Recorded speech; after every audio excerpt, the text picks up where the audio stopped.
आदित्य पहुंचा America, doctor बरखा की खुशी, समीर का नैना को खाना खिलाना।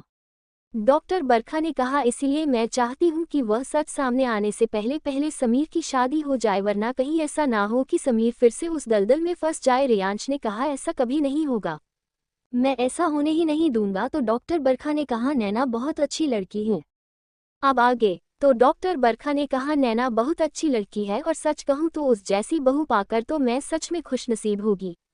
रेयांश ने कहा, मम्मी अगर सच में नैना को कोई एतराज नहीं तो मुझे भी बड़ी खुशी होगी, क्योंकि मैं भी जानता हूं आज नहीं तो कल समीर को नैना को अपनाना ही पड़ेगा। और समीर के बारे में मैं अच्छे से जानता हूं कि वो हर रिश्ते को दिल से निभाता है और कितना रिस्पॉन्सिबल और कितना अच्छा है। बचपन से जानता हूं उसे, इसलिए अगर सच कहूं समीर का ये पास्ट नहीं होता तो शायद मैं बहुत खुशी खुशी नैना की शादी करता। पर अब जब नैना को कोई एतराज नहीं तो मुझे सच में कोई एतराज नहीं। शायद नैना की वजह से ही समीर फिर से खुश रहना सीखेगा और मैं चाहता हूं कि वो खुश रहे और नॉर्मल जिंदगी जिए। डॉक्टर पर बरखा ने कहा है, thank you Reyansh, thank you so much बेटा, तुमने सच में मेरे सर से बहुत बड़ा बोझ उतारा है।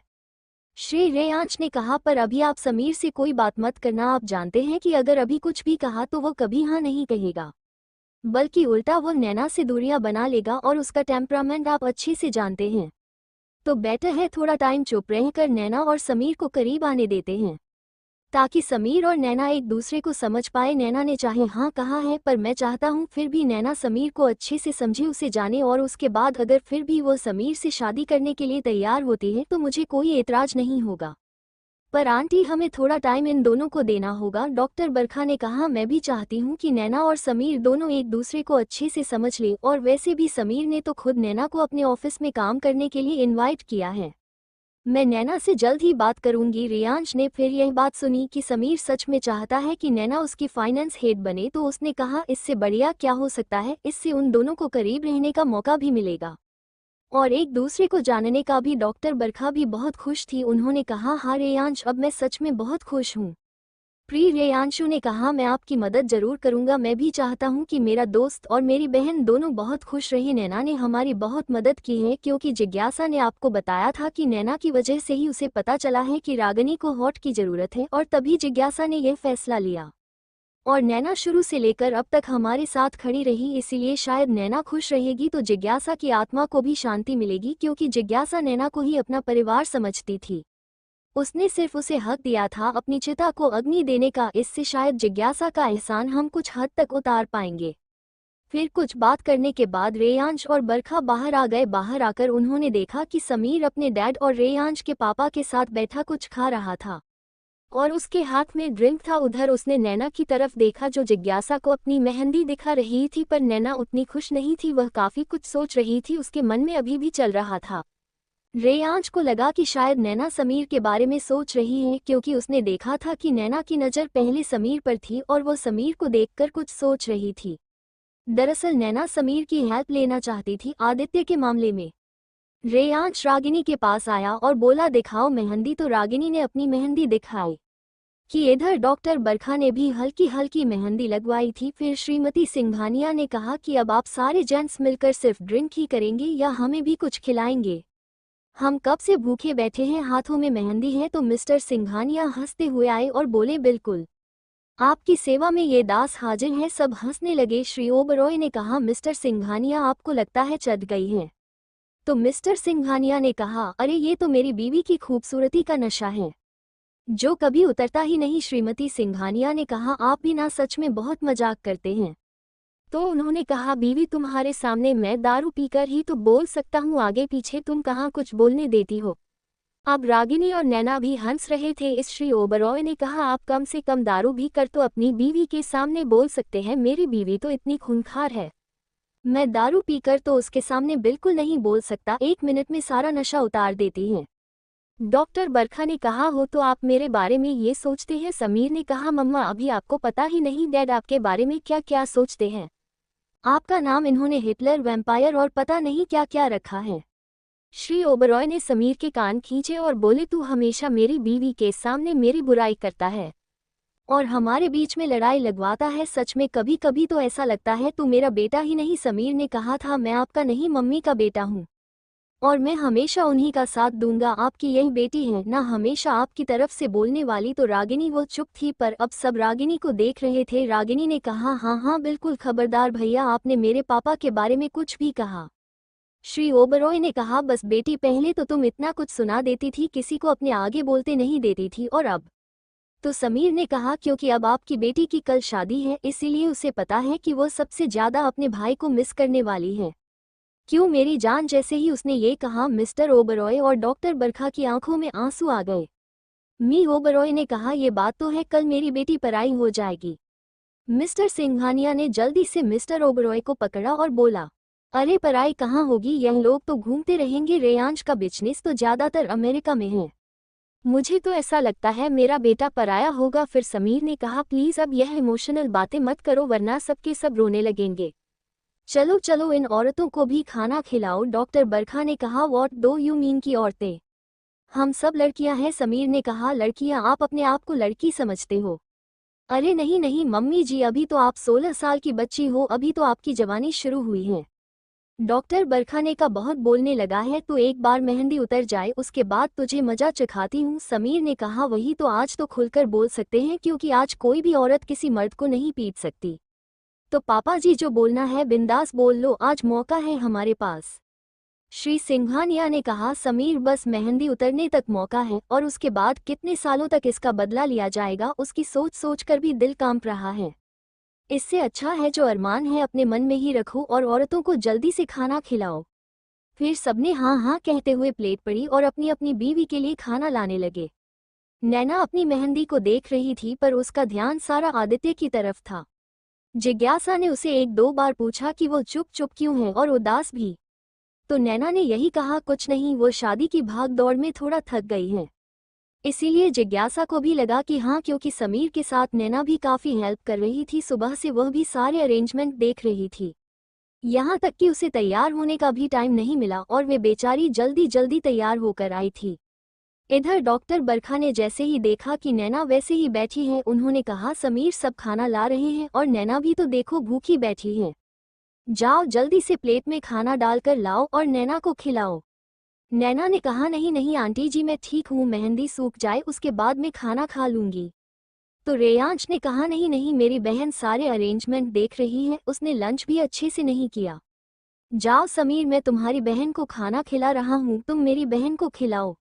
समीर, जिसके मन में कुछ नहीं था, उसने कहा, बिल्कुल, वैसे भी नैना ने मेरी बहुत हेल्प की है, इतना तो मैं उसके लिए कर ही सकता हूँ। नैना ने कहा, नहीं नहीं, मैं खा लूंगी। समीर ने कहा, नहीं, मैं तुम्हें अपने हाथ से खिलाऊंगा। डॉक्टर बरखा और रेयांश एक दूसरे को देख रहे थे। समीर प्लेट में खाना डालकर लाया और नैना को खिलाने लगा।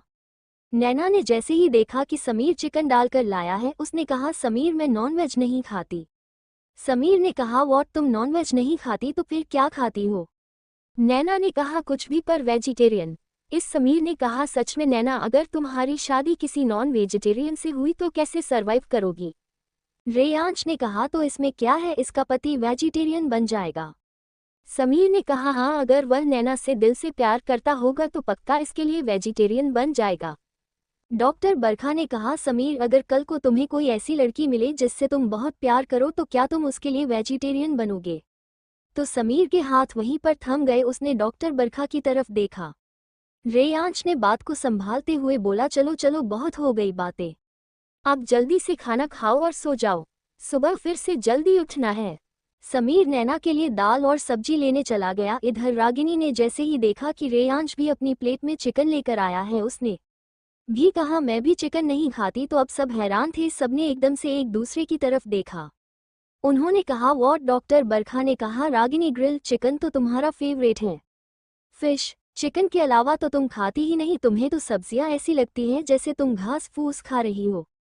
फिर रेयांश को याद आया कि सच में इतने दिन में उसने ध्यान ही नहीं दिया कि रागिनी ज्यादातर सब्जियां ही खा रही है। रेयांश ने कहा, रागिनी, तुम्हारी याददाश्त गई तो मैं सोच सकता हूँ, तुम्हारा टेस्ट कब से चेंज हो गया। अब नैना बेचारी और परेशान हो गई कि यह क्या। उसने जल्दी से बात को संभालते हुए बोला, हो, मैंने सुना है बीमार रहने के बाद या अक्सर सर्जरी होने के बाद आदमी का टेस्ट बिल्कुल चेंज हो जाता है, और रागिनी तो 2 साल तक कोमा में रही, हो सकता है अब उसका नॉनवेज खाने का दिल ना हो। फिर उसने रागिनी की तरफ देखा और बोला, रागिनी पर परसों तो जब हम शॉपिंग के लिए गए थे तुमने चिकन पिज्जा खाया था। वो रागिनी को इशारा कर रही थी तो रागिनी ने कहा, हाँ वो अभी मेरा खाने को दिल नहीं। दरअसल कुछ लाइट खाने को दिल है, कुछ हेल्दी। अब डॉक्टर बरखा ने कहा, हाँ ये बहुत अच्छी बात है, तुम्हें कम से कम 2 से 3 महीने तक लाइट फूड लेना चाहिए। उन्होंने कहा, रेयांश अब तक रागिनी को ज़्यादातर लाइट फूड दिया जा रहा है, सूप वगैरह, तुम भी इसे ये चिकन मत खिलाओ और कुछ लाइट सा लेकर आओ। रेयाश ने कहा, वो हाँ मैं समझ गया। उसने कहा, सॉरी रागिनी, वो तुम्हारा फेवरेट ग्रिल्ड चिकन देखा तो तुम्हारे लिए दाल लाया। रुको मैं अभी तुम्हारे लिए दाल और चावल लेकर आता हूँ। रागिनी और नैना दोनों ने चैन की सांस ली। फिर डॉक्टर बरखा ने कहा, रागिनी पर तुम्हें कल मैंने जो चिकन सूप दिया था वो तुम्हें बहुत अच्छा लगा था। अगर तुम चाहो तो अभी भी चिकन सूप पी सकती हो क्योंकि वो तुम्हारे लिए बहुत हेल्दी है। तब जाकर जिज्ञासा को एहसास हुआ कि कल क्यों उसे सूप कुछ अलग सा लग रहा था, क्योंकि उसने कभी आज तक चिकन टेस्ट ही नहीं किया और वो चिकन सूप था।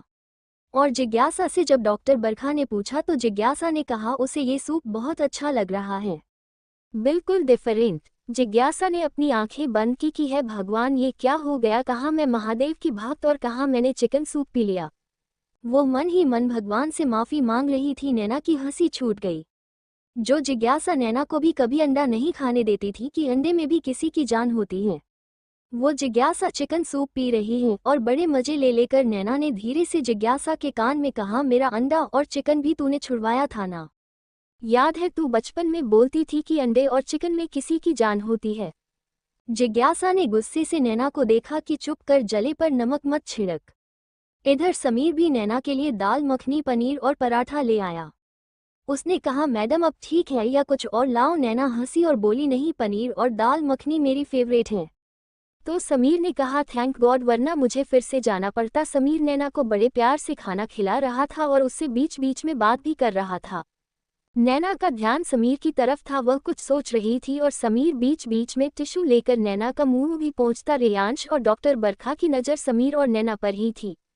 डॉक्टर बरखा के चेहरे से आज मुस्कुराहट जा ही नहीं रही थी। इधर आदित्य, वह अमेरिका पहुंच चुका था। अब उसने वही ड्रेस निकाला वाशिंगटन का, जहां पर रागिनी थी, यानी कि ओबरॉय मैंशन का। यह एयरपोर्ट से लगभग 2 घंटे की दूरी पर था। यह वाशिंगटन के आउटर में था, एक बहुत बड़ा विला। आदित्य को बाहर निकलते निकलते और सारी फॉर्मेलिटी करते हुए सुबह हो चुकी थी। इधर जिज्ञासा आराम से रेयांश के साथ लेटी हुई थी और नैना उसकी नींद हराम थी। इतनी थकावट के बाद भी उसे नींद नहीं आ रही थी। वह यही सोच रही थी कि हे भगवान, ये शादी अच्छे से हो जाए, आदित्य कुछ इसमें बाधा ना बने। फिर उसके दिमाग में आइडिया आया और टू बी कंटिन्यूड। आसमान से गिरे, खजूर में अटके, यूजलेस परी, black dragon and red scorpion. इधर जिज्ञासा आराम से रेयांश के साथ लेटी हुई थी और नैना उसकी नींद हराम थी। इतनी थकावट के बाद भी उसे नींद नहीं आ रही थी। वह यही सोच रही थी कि हे भगवान, यह शादी अच्छे से हो जाए, आदित्य कुछ इसमें बाधा ना बने। फिर उसके दिमाग में आइडिया आया और अब आगे। इधर नैना को बिल्कुल नींद नहीं आ रही थी। रात के 3 बज चुके थे। नैना ने ये सोच लिया था कि आदित्य को वह कभी भी रेयांश से नहीं मिलने देगी, चाहे इसके लिए उसे कुछ भी करना पड़े। इधर रेयांश वह रागिनी को अपनी चेस्ट पर लेकर सोया हुआ था कि अचानक उसके हाथ में जो घड़ी थी उसमें कुछ सेंसेशन हुई। रेयांश ने अपनी आंखें खोली, अपने उस हाथ की तरफ देखा तो थोड़ा परेशान हो गया। उसने फिर अपने ऊपर लेटी हुई रागिनी को देखा। बड़े प्यार से उसने रागिनी को बिल्कुल भी बिना जगाए और बिना ज्यादा हिलाए बेड पर लेटा दिया और उसे अच्छे से कंबल से ढककर और यह शो होकर कि रागिनी सो रही है। वो जल्दी से अपनी शर्ट डालकर बाहर चला गया। वो सीधा अपने कमरे में गया। वहां पर उसने अपने फोन पर किसी को मैसेज भेजा और तैयार होकर अपने कमरे से बाहर निकला। इधर नैना वह यही सोच रही थी कि उसे समीर की हेल्प लेनी चाहिए, क्योंकि समीर ही एक ऐसा है जिसे वो कुछ बता सकती है। यानी रेयांश से तो बात करना बिल्कुल वाजिब नहीं होगा। उसने सोच लिया था कि अगर उसे जरूरत पड़ी तो वह खुद का नाम ले लेगी और खुद को सबकी नज़रों में झुका लेगी, पर जिज्ञासा पर आंच भी नहीं आने देगी। नैना को बहुत घबराहट हो रही थी। वह अपनी बालकनी में आई ये सोचकर कि क्या उसे समीर से अभी बात करनी चाहिए, क्योंकि सुबह उठते ही सब बिजी हो जाएंगे और सब लोग आसपास होंगे तो शायद वह समीर से बात ना कर पाए। और अगर आदित्य कल रात से फ्लाइट पर बैठ चुका है तो इट मीन्स वह अभी तक अमेरिका पहुंच चुका होगा और अब तक तो शायद वह रागिनी के घर के आसपास होगा। उसे बहुत घबराहट हो रही थी कि उसे क्या करना चाहिए, सुबह तक का वेट करना चाहिए या अभी समीर की मदद से आदित्य का पता चलाना चाहिए। उसका दिमाग बिल्कुल काम नहीं कर रहा था। थोड़ी देर के लिए अपने कमरे से बाहर नीचे गार्डन में आ गई और वो एक पेड़ के नीचे खड़ी होकर साथ में उन खरगोश को देख रही थी और साथ में ये सोच रही थी कि वो क्या करे कि अचानक उसने देखा कि रेयांश और समीर घर से बाहर निकले हैं। दोनों ने ब्लैक कलर के कोट पैंट डाले हैं, नीचे ब्लैक शर्ट, सर पर टोपी लगाई हुई है और दोनों ने अपनी अपनी जेब से मास्क निकाले और अपने मुंह के ऊपर डाल लिया और साथ में गॉगल्स। नैना हैरानी से उन दोनों को देख रही थी। जैसे ही उन्होंने मास्क डाला उन्होंने एक दूसरे की तरफ देखा। रेयांश के चेहरे पर थोड़ी परेशानी थी। नैना उनकी हर हरकत नोट कर रही थी। उसने सोचा इतनी सुबह सुबह के 3 बजे ये दोनों इस तरह से तैयार होकर मास्क लगाकर कहाँ जा रहे हैं और ये दोनों घर से चोरों की तरह क्यों निकले हैं। नैना को दाल में कुछ काला नजर आया। उसने सोचा कहीं आदित्य ने समीर और रेयांश का भी नंबर तो नहीं निकाल लिया, क्योंकि उन दोनों का नंबर आसानी से मिल सकता था। वो दोनों बहुत बड़े बिजनेसमैन थे। फिर उसने देखा कि दोनों इधर उधर देखते हुए जंगल की तरफ गए हैं। उसे बहुत डर लग रहा था कि कहीं ये दोनों आदित्य से मिलने तो नहीं गए, कहीं आदित्य ने ही उन्हें कुछ बता तो नहीं दिया। उसने कहा, नहीं आदित्य, मैं तुझे जिज्ञासा की जिंदगी दोबारा खराब नहीं करने दूंगी, किसी भी कीमत पर नहीं। उसने सोच लिया था कि वो आज आदित्य को मार ही देगी। वह भी बिल्कुल उनकी नज़र छुपाकर धीरे धीरे उनके पीछे चल दी, ये जानने के लिए कि ये दोनों कहाँ जा रहे हैं। फिर उसने थोड़ी दूर पर देखा कि उन दोनों को 4 बॉडीगार्ड्स ने कवर कर लिया है, जो पीछे आगे सब जगह देख रहे हैं। अब नैना बड़ी ध्यान से चल रही थी क्योंकि यह बॉडीगार्ड्स काफी लंबे ऊंचे और उन्होंने कमांडोज की ड्रेस डाली थी और साथ में बहुत ही हाई लेवल की गन्स पकड़ी हुई थी। सबके चेहरे मास्क से ढके थे और सर पर टोपी। नैना बेचारी बहुत मुश्किल से उसका पीछा कर पा रही थी। वह सबकी नज़र भी बचा रही थी। छोटी सी नैना और इतने लंबे ऊंचे बॉडीगार्ड्स और दोनों रेयांश और समीर और रेयांश एक जगह जाकर रुक गए। उन्होंने आसपास चारों तरफ देखा। नैना भी एक बहुत बड़े पेड़ के पीछे छुप गई।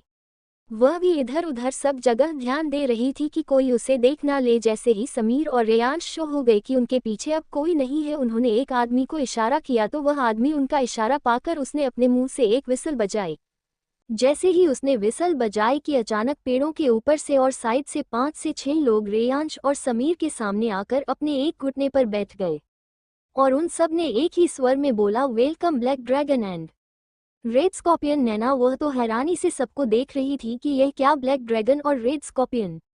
नैना ने उन दोनों के बारे में सुना हुआ था पर वो ज्यादा नहीं जानती थी। फिर रेयांश ने सबको इशारा किया तो उन्होंने जर्मन में कुछ बोला। नैना जो कि कंपनी में जॉब करते हुए फ्री टाइम में डिफरेंट लैंग्वेजेस सीखती थी, उसे भारतीय सारी भाषा के अलावा विदेशी 7 भाषाएं आती थी क्योंकि वो कंपनी में काम करते हुए अक्सर सब जगह घूमती थी और नई नई चीज़ों के बारे में जानना, नई नई भाषा सीखना नैना को बहुत पसंद था। अब तो ऐसा लग रहा था कि नैना किसी भी वक्त बेहोश हो जाएगी। जब उसने उनकी बातें सुनी थी कि अगले महीने माफिया की मीटिंग है इटली में, जहां पर ब्लैक ड्रैगन को हथियारों की सप्लाई के लिए आना है और भी माफिया से और गैंगस्टर से जुड़ी हुई, उन्होंने कई बातें की जो कि नैना को सब समझ आ गया। अब नैना वह बेचारी तो आंख फाड़े उन सबको देख रही थी कि यह क्या, ये दोनों तो खूंखार माफिया निकले। उसकी सांस अटक गई। उसे ऐसा लगा उसके शरीर में जान ही नहीं कि इतने खूंखार दोनों। इधर रेयांश और समीर ने बात करने के बाद उन सबको भेज दिया और अपने पीछे चल रहे बॉडीगार्ड्स को भी कुछ इशारा किया जो नैना को समझ नहीं आया। यह शायद उन्हीं की लैंग्वेज थी। नैना ने सोचा कि यह क्या जिज्ञासा, कहाँ आदित्य जैसा फट्टू इंसान तेरा पति था और अब इतना खूंखार माफिया तुझे मिला। क्या तेरी जिंदगी कभी भी नॉर्मल नहीं रह सकती? ये कहाँ फंस गई तू? और तो और पति के साथ साथ तेरा भाई भी कुछ कम नहीं, वह भी इसका पार्टनर है या फिर वो मेन है? अब उसे ये तो नहीं पता था। रेयांश और समीर इधर उधर देखकर वापस आ रहे थे। नैना जल्दी से उनकी नज़र छुपाकर एक बड़े से वृक्ष के बड़े से तने में घुस गई। पर अचानक जैसे ही वह झाड़ियां को पीछे कर रही थी कि उसकी झाड़ियां की आवाज से समीर रुक गया। उसने पीछे मुड़कर देखा। रेयांश ने कहा, समीर क्या देख रहा है? समीर ने कहा, यहाँ कोई है। रेयांश भी अलर्ट हो गया। उन दोनों ने अपनी जेब से बंदूकें निकाली और इधर उधर देखने लगे। नैना, उसकी तो अब हालत बुरी हो गई। वह बेचारी तो अपने मुंह पर हाथ रखे एक ही जगह पर जमकर बैठी थी, अपने आप को पेड़ के तने में छुपाकर। उसे पता था अगर जरा भी वह हिली तो ये पेड़, झाड़ियां, ये भी रात के सन्नाटे में आवाज करेंगे और इन दोनों को पता चल जाएगा। और पता नहीं ये दोनों नैना का क्या हाल करेंगे जब उन्हें ये पता चलेगा कि नैना को शायद इनके बारे में पता चल गया है। लगभग 15 मिनट में इधर उधर देखने के बाद रेयांश ने कहा, मुझे लगता है कोई जानवर या कोई पक्षी होगा। समीर ने कहा लगता तो मुझे भी अब यही है क्योंकि आसपास तो कुछ भी नहीं दिख रहा। रेयांश ने कहा चल जल्दी चल इससे पहले कि कोई जाग जाए। वो दोनों वहां से चले गए। नैना उनके जाने के लगभग 10 मिनट बाद उस पेड़ के ताने से बाहर आई। जब वो शोर हो गई कि वो दोनों चले गए हैं, बाहर आकर तो उसे ऐसा लग रहा था कि वो गिर ही जाएगी। उसे चक्कर आ रहे थे ये सोच सोच कर कि ये दोनों कितने खूंखार हैं। वो यही सोच रही थी कि रेयांश तो ज्यादा नहीं बोलता, पर समीर वो तो सबके सामने कैसे मजाक करता रहता है और कैसे हंसता रहता है। उसका ये रूप देखकर तो नैना को अब यकीन ही नहीं हो रहा था। उसने कहा है भगवान, इनको कभी भी जिज्ञासा का सच नहीं पता चलना चाहिए, वरना ये पता नहीं उसका क्या हाल करेंगे। और नैना का भी यह जानकर कि नैना को भी सारी सच्चाई पता थी। अब नैना डरते डरते घर की तरफ आए। जैसे ही वे आए तो 4:30 बज चुके थे। अब नैना का ध्यान आदित्य से हटकर इन दोनों की तरफ चला गया था। आदित्य को तो उसके दिमाग से बिल्कुल निकल ही गया जैसे ही वो अपने कमरे में जाने लगी। समीर जो कि अपने कमरे में ही जा रहा था, नैना और समीर के कमरे बिल्कुल साथ साथ थे। समीर ने नैना को दरवाजे पर ही देखकर कहा तुम इतनी सुबह कहाँ से आ रही हो। नैना उसके हाथ से डर के मारे फोन नीचे गिर गया। वह हैरानी से समीर को देख रही थी। उसने देखा समीर ने कपड़े बदल लिए हैं और वह शायद रेयांश के कमरे से आ रहा है। शायद वो दोनों इस मीटिंग के बाद आपस में कुछ बात कर रहे थे। समीर ने कहा क्या हुआ, तुम इतनी डर क्यों रही हो। नैना ने कहा नहीं कुछ भी नहीं, वो बस मुझे नींद नहीं आ रही थी तो मैं थोड़ा बाहर टहल रही थी। समीर उसने कहा तुम कब से बाहर थी। मैं तो काफी देर से गार्डन में ही था, मुझे तो तुम कहीं दिखाई नहीं दी। तो नैना ने कहा वो मैं दूसरे हिस्से में थी इसीलिए। समीर ने कहा पर दूसरी तरफ वहां पर तो काम चल रहा है, तुम वहां क्यों गई। नैना बेचारी क्या बोलती। फिर जैसे ही वो कुछ कहने लगी समीर का फोन आ गया। समीर ने जैसे ही अपने फोन की तरफ देखा तो उसके एक्सप्रेशन से पता चल रहा था कि शायद ये बहुत जरूरी है। उसने नैना को कहा एक्सक्यूज मी और जल्दी से अपने कमरे की तरफ चला गया। नैना ने एक चैन की सांस ली और वह भी अपने कमरे में आ गई। कमरे में आकर उसकी घबराहट अब कई गुना ज्यादा बढ़ गई थी। उसने जल्दी से आकर लैपटॉप ऑन करके ब्लैक ड्रैगन और रेड स्कॉर्पियो के बारे में पता किया। उनके बारे में इंफॉर्मेशन तो थी कि वो दोनों काफी बड़े माफिया ग्रुप के लीडर हैं, लेकिन उन्हें आज तक किसी ने नहीं देखा और ना ही वो कभी किसी के सामने आए हैं। यहाँ तक कि अगर कोई उन्हें देख लेता तो वो कभी बताने के लायक नहीं बचता। अब तो नैना उसकी आंखों से आंसू बह रहे थे। उसने कहा जिज्ञासा अब मैं क्या करूं। ये तो वही बात हुई, आसमान से गिरे खजूर में अटके। वो यही सोच रही थी कि अगर आदित्य ने जरा भी सच बताया तो रेयांश और समीर क्या करेंगे। फिर काफी देर सोचने के बाद उसने कहा नहीं, ऐसा तो हो ही नहीं सकता क्योंकि यह रागिनी का शरीर है। जिज्ञासा के शरीर का तो अंतिम संस्कार कर दिया गया था। आदित्य अगर चाहे भी तो पता नहीं चला सकता और यही काफी है। फिर उसने काफी जगह फोन किया। इंडिया में उसने काफी कुछ मंगवाया और किसी को कुछ समझाया भी। उसने उसी इंसान को दोबारा फोन किया जिसने उसे आदित्य के बारे में बताया था और काफी कुछ समझाने के बाद नैना ने कहा प्लीज अगर तुमने मेरी मदद की तो ये सोच लेना कि तुम जिज्ञासा की मदद कर रही हो। उस आदमी ने भी कहा कि मैडम आप चिंता मत कीजिए, जिज्ञासा से तो पूरे देश को हमदर्दी है, मैं आपकी मदद जरूर करूंगा। नैना ने सोचा कि एक बार परी माँ से पूछती हूँ आदित्य कहाँ है और क्या करने वाला है, उन्हें सब पता होगा। आफ्टर ऑल वो परी लोक से हैं। उसने बहुत कोशिश की परी को बुलाने की पर परी नहीं आई। अब नैना को गुस्सा आ रहा था। उसने कहा ये यूजलेस परी, जब भी मैं बुलाऊं नहीं आती और कभी कभी तो बिना बुलाए दौड़ी चली आती है। सच में ये किसी काम की नहीं। ये भी नहीं बताया कि रागिनी की जिंदगी में क्या कुछ हुआ था, उसकी याददाश्त कुछ भी नहीं।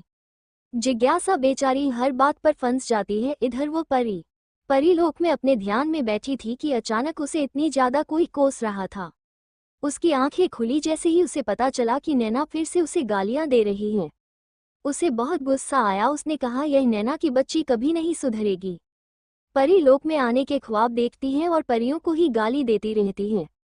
इसे तो मैं आराम से कल बताऊंगी। उसने भी सोच लिया था कि वो अभी नैना के बुलाने से बिल्कुल नहीं जाएगी। सुबह के 7 बजे बज चुके थे। आदित्य उस घर के सामने खड़ा था पर सिक्योरिटी उसे अंदर नहीं आने दे रही थी। आदित्य ने बहुत कहा कि वो इंडिया से आया है और वो रागिनी से मिलना चाहता है। सिक्योरिटी ने मना कर दिया कि आज किसी भी बाहर वाले को आने की इजाजत नहीं है, सिर्फ वही आ सकता है जिसके पास शादी का इनविटेशन होगा। चाहे कोई कुछ भी बोले पर कोई भी अंदर नहीं आ सकता।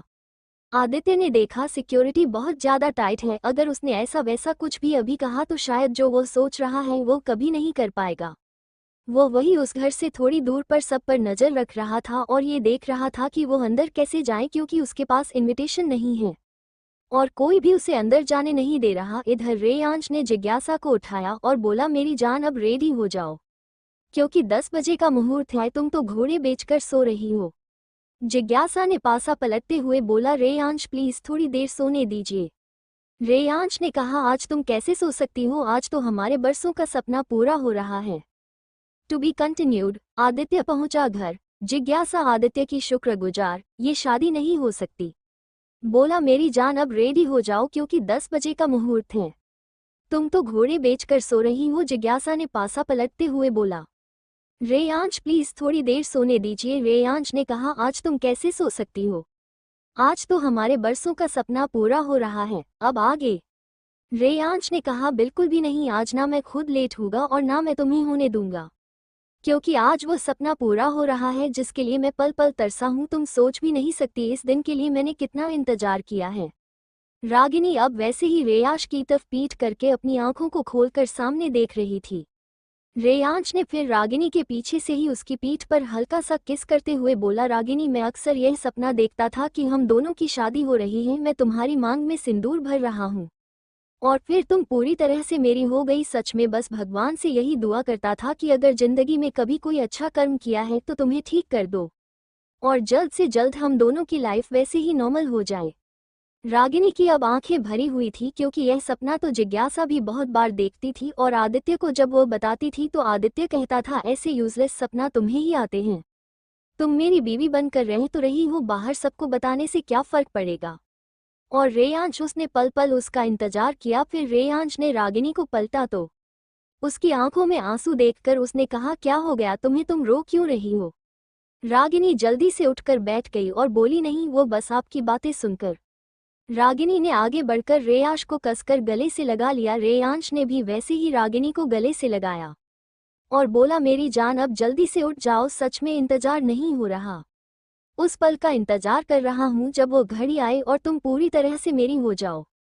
रागिनी ने कहा, हाँ रेयांश, आज चाहे कुछ भी हो जाए ये रागिनी आपकी होकर रहेगी, आप नीचे चलिए, मैं बस तैयार होकर आती हूँ। तो रेयांश ने कहा, ठीक है, वैसे भी तुम्हें तैयार करने के लिए लड़कियां आती ही होगी।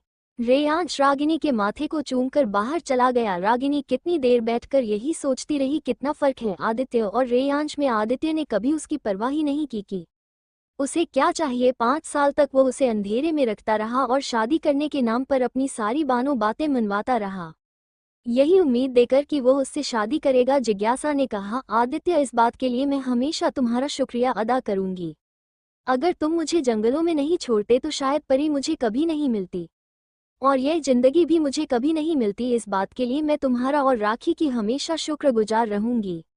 ये जिंदगी मुझे उन्हीं जंगलों में से मिली है। माँ बाप का प्यार क्या होता है, पति का प्यार क्या होता है, इससे शायद मैं हमेशा वंचित ही रह जाती।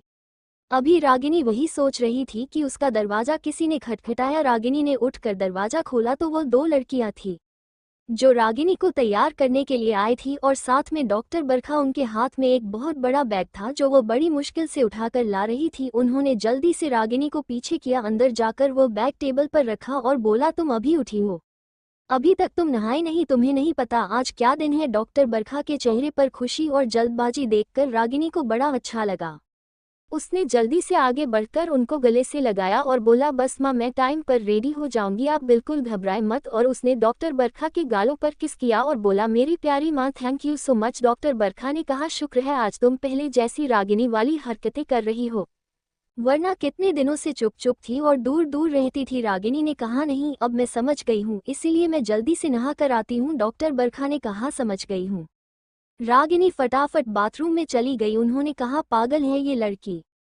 फिर उन्होंने उन लड़कियों को कुछ समझाया और बाहर आ गई। जैसे ही वो दरवाजे पर थी कि नैना मिली। उन्होंने कहा, नैना तुम भी रेडी नहीं हुई। नैना ने कहा, बस आंटी रागिनी से मिलकर मैं भी रेडी होने जा रही हूँ। तो उन्होंने कहा, ठीक है जल्दी तैयार हो जाना, रेयांश आज बिल्कुल किसी का इंतजार नहीं करेगा और वैसे भी तुम दूल्हे की बहन हो। नैना ने कहा, बिल्कुल। थोड़ी देर बाद सब तैयार हो गए थे। रेयांश ने व्हाइट कलर की शेरवानी डाली थी जिसके साथ उसने पिंक पगड़ी और पिंक ही दुपट्टा, वह बहुत ज्यादा हैंडसम लग रहा था। समीर, उसने भी आज हल्की कॉफी कलर की शेरवानी डाली थी, वह भी बहुत हैंडसम लग रहा था। डॉक्टर बरखा, श्रीमती सिंघानिया सब तैयार होकर नीचे आ गए थे। इधर आदित्य, उसने ओबरॉय मैंशन में एंट्री ले ली थी। वह बैंड वालों के साथ आया। उसने देखा कि बैंड वाले इंटर कर रहे हैं। वो जल्दी से उनके पास गया और बोला कि वो बेरोजगार है, प्लीज उसे भी आज के लिए कोई काम दे दीजिए, वो आज उनके साथ फ्री में काम करेगा। बैंड वालों ने कहा ठीक है, क्योंकि वो सारे अरेंजमेंट इंडियंस ने किए थे। डॉक्टर बरखा और श्री सिंघानिया ने कैटरिंग तक सब इंडियन कैटरर्स से करवाई थी, सब डेकोरेशन भी। जैसे ही बैंड वालों ने देखा ये कोई इंडियन है, उन्हें उस पर तरस आ गया, ये सोचकर कि शायद विदेश में ये बेचारा बेरोजगार घूम रहा है। उन्होंने कहा ठीक है, आज बहुत बड़े घर की शादी है और बहुत बड़ा कॉन्ट्रैक्ट मिला है, चलो तुम भी हमारे साथ चलो। उन्होंने उसे वो ड्रेस भी दे दी। आदित्य बैंड वाला बनाकर अंदर घुस चुका था। अब वो इधर उधर सब जगह देख रहा था, उसे कहीं से भी नैना और जिज्ञासा नहीं दिखे। रेयांश नीचे आ चुका था, पर उसके आसपास काफी बॉडीगार्ड थे। मिस्टर सिंघानिया और बरखा ने कहा, रेयांश तुम मंडप पर बैठो, बस रागिनी को बुला ही रहे हैं। रेयांश मंडप पर बैठा था, जहां पर पंडित जी पहले थोड़े बहुत मंत्र पढ़ रहे थे। फिर डॉक्टर बरखा ने समीर को बुलाया और उनके साथ खुद रागिनी को लेने पहुंच गई। इधर नैना भी रागिनी के पास खड़ी थी। उसने ब्लू कलर का लहंगा चोली डाला था, जो कि काफी ज्यादा हैवी था, और यह मिसेज सिंघानिया ही उसके लिए लाई थी। नैना बहुत सुंदर लग रही थी, बहुत ज्यादा प्यारी। पर जिज्ञासा, वो तो ऐसा लग रहा था कि सच में साक्षात सुंदरता की मूर्त उनके सामने खड़ी है। जिज्ञासा ने डार्क पिंक कलर का लहंगा चोली डाला था और मेकअप पूरा भर भर के दुल्हन के रूप में जिज्ञासा सच में आसमान से उतरी हुई परी लग रही थी। समीर और डॉक्टर बरखा जैसे ही रागिनी के कमरे में पहुंचे तो रागिनी दुल्हन के रूप में बिल्कुल तैयार खड़ी थी। रागिनी को देखकर डॉक्टर बरखा की आंखें भर आई। उन्होंने आगे बढ़कर रागिनी को गले से लगाया और बोला, बहुत प्यारी लग रही हो मेरी बेटी, इस दिन का कब से इंतजार था। फिर उन्होंने नैना पर नजर डाली, जो कि उसके साथ ही खड़ी उतनी ही प्यारी लग रही थी। उन्होंने कहा, नैना तुम भी बहुत प्यारी लग रही हो। फिर उन्होंने काजल लिया और दोनों के कान के पीछे लगा दिया कि मेरी दोनों बच्चियों को किसी की नजर ना लगे। समीर नैना की तरफ ही देख रहा था, पर नैना डॉक्टर बरखा को। डॉक्टर बरखा ने जैसे ही समीर को कुछ कहना चाहा तो उन्होंने उसकी नजरों को नैना की तरफ देखते देखकर उनके चेहरे पर मुस्कुराहट आ गई। फिर उन्होंने कहा, समीर चलना नहीं क्या? समीर एकदम से होश में आया और बोला, हाँ हाँ चलो। फिर सब रागिनी को लेकर नीचे मंडप की तरफ आ गए। नैना वो बहुत ज्यादा डर रही थी। वो जिज्ञासा को बताना चाहती थी आदित्य के बारे में, पर आज उसने पहली बार जिज्ञासा को इतना खुश देखा था कि उसकी हिम्मत ही नहीं हुई कि उसे आदित्य के बारे में बताकर उसे परेशान करे। वो बार बार भगवान से दुआ कर रही थी कि हे भगवान, बस ये शादी ठीक ठाक हो जाए, क्योंकि अगर एक बार शादी हो गई तो फिर आदित्य कुछ नहीं कर पाएगा। क्योंकि रेयांश और समीर की असलियत जानकर तो वह और भी ज्यादा डर गई, पर उसे थोड़ा सा हौसला था कि रेयांश और समीर दोनों रागिनी को अच्छे से प्रोटेक्ट कर सकते हैं। रागिनी नीचे मंडप की तरफ आ रही थी। रेयांश, उसकी नज़र रागिनी पर ही टिकी हुई थी। रागिनी बहुत खूबसूरत लग रही थी। सब गेस्ट सब रागिनी को देख रहे थे। रागिनी सच में बहुत खूबसूरत थी। रागिनी नजरें नीचे झुकाकर धीरे धीरे मंडप की तरफ आ रही थी। आदित्य जो इधर उधर देख रहा था कि वो क्या करे, कैसे बात करे नैना से। वो पहले नैना से बात करना चाहता था, वह नैना को ही इधर उधर ढूंढ रहा था कि उसकी नज़र सामने मंडप पर पड़ी, जहां पर जिज्ञासा अब रेयांश के साथ बैठ गई थी और नैना उसके साथ ही खड़ी थी। आदित्य सुन्न होकर जिज्ञासा को देख रहा था। जिज्ञासा सच में बहुत सुंदर लग रही थी। उसकी नज़रें उससे हट ही नहीं रही थी। वह भूल गया था कि वो किस काम के लिए आया है। उसने कहा, जिज्ञासा सच में दुल्हन के रूप में तुम कितनी सुंदर लग रही हो। आज जिज्ञासा को इस तरह से देखकर आदित्य की आंखों में आंसू आ गए कि इस दिन के लिए जिज्ञासा ने उसे की कितनी मिन्नतें करी, कितनी बार उसने कहा कि सिर्फ एक सिंपल सी शादी दे दो आदित्य, लेकिन आदित्य वो भी नहीं दे पाया। आज सच में जिज्ञासा को इस तरह से दुल्हन के रूप में देखकर आदित्य का दिल कराह रहा था। इधर पंडित जी ने शादी का कार्यक्रम शुरू कर दिया था। उन्होंने फिर कहा कि दोनों फेरों के लिए खड़े हो जाए। जैसे ही दोनों खड़े हुए तब जाकर आदित्य होश में आया। वो जल्दी से मंडप की तरफ दौड़ा, पर मंडप से काफी पहले ही बॉडीगार्ड ने उसे रोक लिया, क्योंकि मंडप के आसपास भी कोई नहीं आ सकता था, सिर्फ परिवार वाले। आदित्य ने कहा कि मेरा समीर और मिस्टर ओबरॉय से बात करना बहुत जरूरी है, तो उन्होंने रोक दिया। आदित्य ने बहुत मनाया, पर बॉडीगार्ड उसे नहीं जाने दे रहे थे। फिर आदित्य ने देखा फेरे शुरू हो गए हैं और लगभग 3 फेरे हो चुके हैं। आदित्य एकदम से घबरा कर चिल्लाया, बंद कीजिए, ये शादी नहीं हो सकती। रोक दो शादी, यह शादी नहीं हो सकती। आदित्य वहीं से खड़ा चिल्ला रहा था। बॉडीगार्ड उसे पकड़कर उसे चुप करा रहा था। आदित्य ने जोर जोर से चिल्लाना शुरू किया। उसकी आवाज अब मंडप तक पहुंच गई। जैसे ही उसकी तरफ सबने देखा, रेयांश और रागिनी के कदम वहीं पर ठहर गए। रागिनी आदित्य को देखकर अब पैनिक करने लगी। नैना का भी बहुत बुरा हाल था।